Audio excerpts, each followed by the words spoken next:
It's time now to review headlines on today's newspapers with the Ombudsman of ThisDay and Arise Media Group and ThisDay Newspaper Limited's Group Executive Director, Mr. Kaode Komolafe. KK, like to call him KK. Good morning, Steve.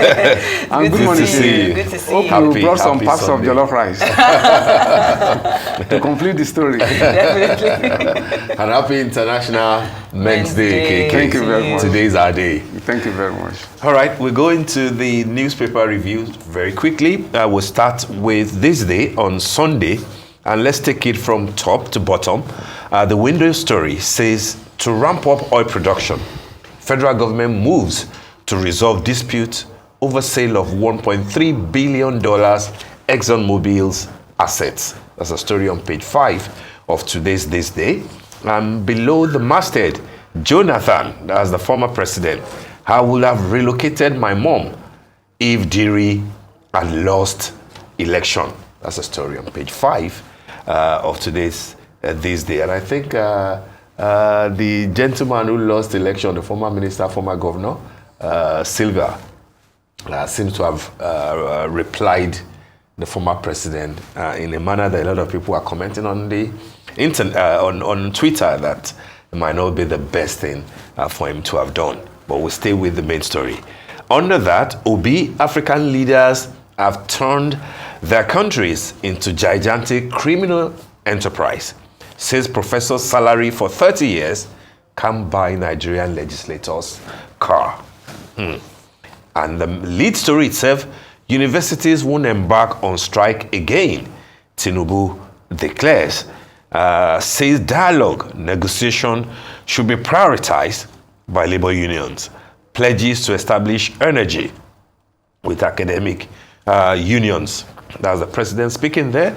Even though on top of that, we have Mr. Peter Obi saying that a professor's salary for 30 years can buy Nigeria's legislators' car, even if you do not go on strike. Last but not the least, Governor Yusuf accepts Ganduje's challenge, heads to Supreme Court. And I think that we shouldn't leave the cover of ThisDay today without mentioning the cover picture. It's in on a few other papers. As even their lead, I think the Guardian led with that story. Sweet victory, it says. The president-elect of Liberia, Mr. Joseph Boakai, who was declared winner of the presidential election in Monrovia on Friday. Those are the stories, KK, on today's cover of ThisDay newspaper. Thank you, Steve. Yeah, so it's a mix of good news and maybe not too good news, on the front page of ThisDay today. Yes, we should start with the cover story. I think it's good news from Liberia, The cover picture. The cover picture, Yes. the cover picture of Yes. ThisDay. I think it's indeed good news from Liberia, and I think it's a model, that other African countries, should be. But in doing so, because at times we try to underplay, what is good in our own case, that where, perhaps it's just taking a leaf, from the playbook of President Goodluck Jonathan, yes, who 8 years ago, did the same thing. So we will expect that, more and more African politicians, would do that, and I think it's quite good. And especially, why this is very symbolic is that, especially for maybe for the younger generation, that when you look at the background, the politics of Liberia, perhaps in the last 40 years, what have going through the Civil War, which was the consequence, of bad politics in that country and all that go through that. So if today, if you are having Liberia, that you're having smooth, transition, yes. You have conclusive election, the loser conceding victory, to the winner. I think it's indeed, a good day for Liberia, which used to be Absolutely. A source of, bad news. Mm-hmm. Now, then let's quickly tie that to the comment by Mr. Peter Obi, you know. I think yes. I think is what is passion, you know, anger, you know, about the condition, you know, quite legitimate, you know, like somebody get that the professor salary in 30 years, you know, even if it is everything is put together, that you know, yes, you know, that in itself is you know, a measure, you know, of inequality, you know, and injustice, you know, socio-economic injustice, you know. But at the same time, we should be wary of you know, slipping into Afro-pessimism. You know, that is, you know, as legitimate as as the anger, you know, of politicians, not just politicians, even members of the civil society and, you know, other citizens may be concerned. We should be able to draw the line when we begin to talk down, you know, when we talk down on our country and, you know, our continent. You know, we must distinguish between criticism and denigration. You know, there's no, yes, there's poor leadership in Africa, but that does not make Africa a crime scene. You know, leadership, the leadership deficit is a global thing. You know, everywhere from America to Europe, everywhere they have leadership problem. You know, last year, the United Kingdom had 3 prime ministers. You know, and that is not a tribute to good leadership. You know, and some of the Maybe people. That has to do with no. Let me just because we Africans, we have this. Proclivity, towards self-flagellation. You know, that you talk down, you denigrate, you think that everything here is bad. Yes, poor leadership, correct, but that does not make us to be a crime scene. I mean, there is nothing our institutions are weaker in comparison to some of our institutions are stronger than some of the places you see as model. Yes, the integrity of Nigerian election, the groups, if you ask me, is big. I mean, it's better than the credibility of the election where President Trump was asking for 11,000 votes, in Georgia. No candidate, no candidate, whether loser or winner, has been accused of that. Call INEC chairman and say, okay, in Cross River State, can I have about 20,000 votes, to make up? Yeah, What I'm saying is that there is nothing sacrosanct about institutions elsewhere. Yes, we need to do a lot of work. We need to do a lot of work about the situation. But here we have individuals that are bigger than the institutions, unfortunately. What I'm saying is that the damage that Trump has done to American institutions, no Nigerian leader has ever done it to any of the institutions. I'm saying that there's nothing sacrosanct about this. I mean, this inferiority complex, of talking down on ourselves or thinking that our situation is bad, it's wrong. I'm saying that it is a disease. It's a social political disease which is called Afro-pessimism. Yes, we shouldn't be pessimistic. Yes, self-criticism. We should be very severe in criticizing ourselves. Pointing at ourselves. In fact, in radical philosophical thought, it's said that self-criticism is a weapon. That you want to use. But I'm saying that we must draw a line between that of just thinking that nothing good can come out of Jerusalem. That everything about Africa is bad. I mean that is the point I'm saying. So I'm saying that yes, that you have leadership problem does not make Africa to be a crime scene. Does not say that after all. I mean, in this same Africa, you have stories, of good leadership. There are African countries that that you have. I mean, that you can call, exemplars, of good governance, which nobody, is highlighting. So when you just, generally, use, a blanket, assessment, in dismissing our people, our continent. Reference to what will be. That's what I'm saying. And I'm saying that it's not just, I'm just using it in a generic manner. That it is the tendency of our elite, maybe because out of frustration, maybe because of, out of dissatisfaction with what, which is legitimate, which is real. I'm not saying that we don't have a problem, but I'm saying that no European politician will say because of the shenanigan of Boris Johnson when he was prime minister that Europe is a crime scene. No American politician will tell you that because of the terrible things that Trump is going through trial, that because of that America has been turned into a gigantic crime scene. But they're saying it though in America. No, what I'm saying is that you criticize what Trump has done. But I'm saying no American politician, whether Democrat or Republican, will tell you that America is a crime scene. But they say so. Because of what absolutely. You are missing it up. There could be American politicians who will say that Trump, can accuse him of crime, 1001 crime, Yes. In the same way too, there could also, from the Trump side, could accuse Joe Biden of 1001 crimes. But neither of them will say that America is a crime scene. No, nobody will say that. Nobody will say that America has been turned into a gigantic, a criminal enterprise. But you can criticize the individual politicians. You can criticize. They can criticize their policy. They can be very severe. Yeah. But I'm saying that we must respect our country. We must respect our continent. That we are not the worst.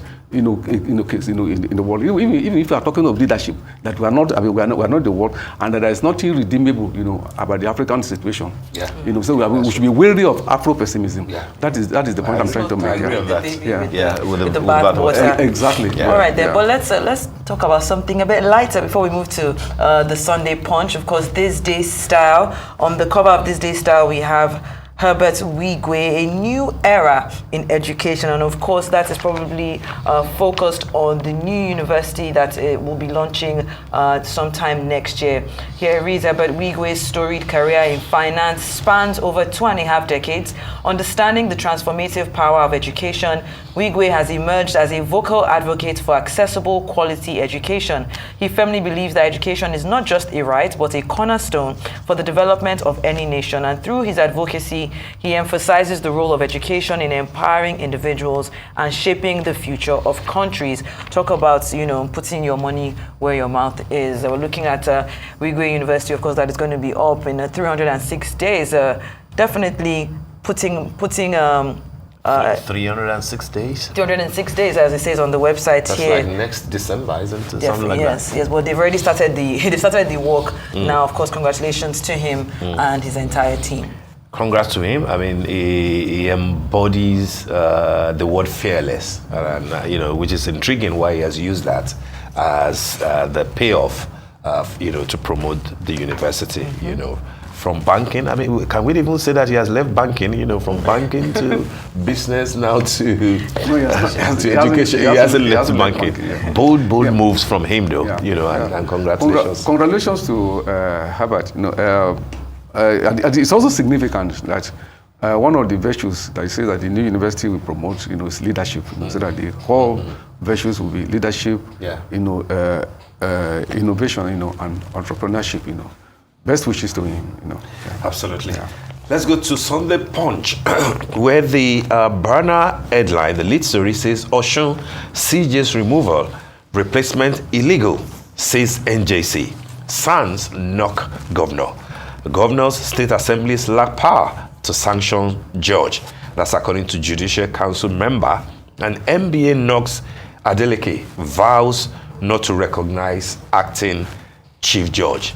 That's on page 3 of today's Sunday Punch. Is the story that everybody is talking about.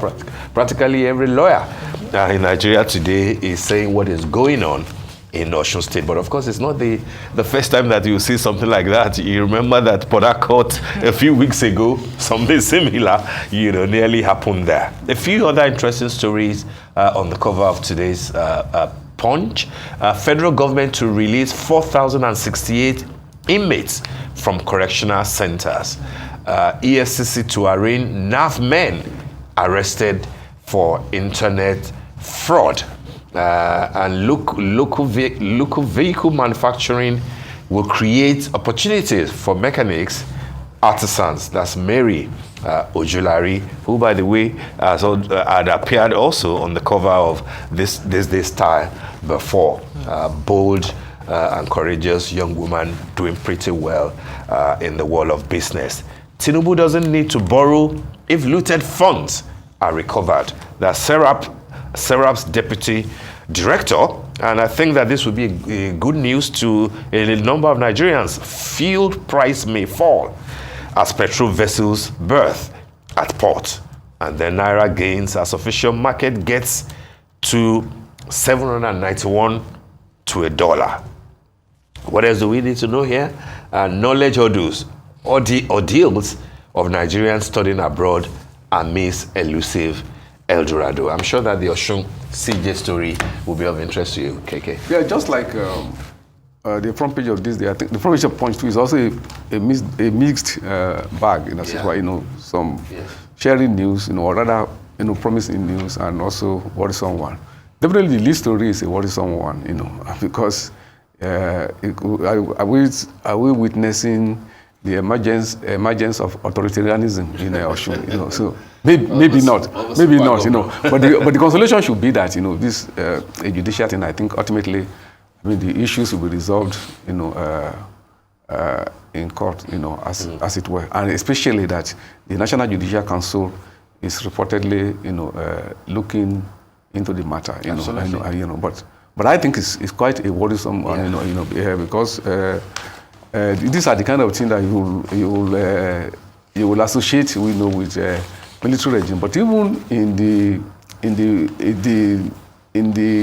days of the military, if you remember, while the military, in the announcement of a coup, they were now the dissolution of the executive arm of government, the dissolution of the legislative arm of government, but definitely no military regime has ever dissolved the judiciary. It's always been kept, and of course that is why even as authoritarian as dictatorial the military regimes were, they still govern according to law. Of course, law made by them. How just that law, those laws are, is a different matter. But then you still have to go, through law. So I'm just a reminder to Governor Adeleke that you just have to, no matter what, you just have to comply, with the law. Tread carefully. Yes, and on a good note is the release of the over centers, of over 4,000 prisoners, because at the end of the day, in all what we're talking about, the most important thing about democracy is freedom, So I think, we should rejoice with those who have regained their freedom and hope that, they must have undergone some correction, have learned their lessons, that they will not go back into crimes, And that is to commend, the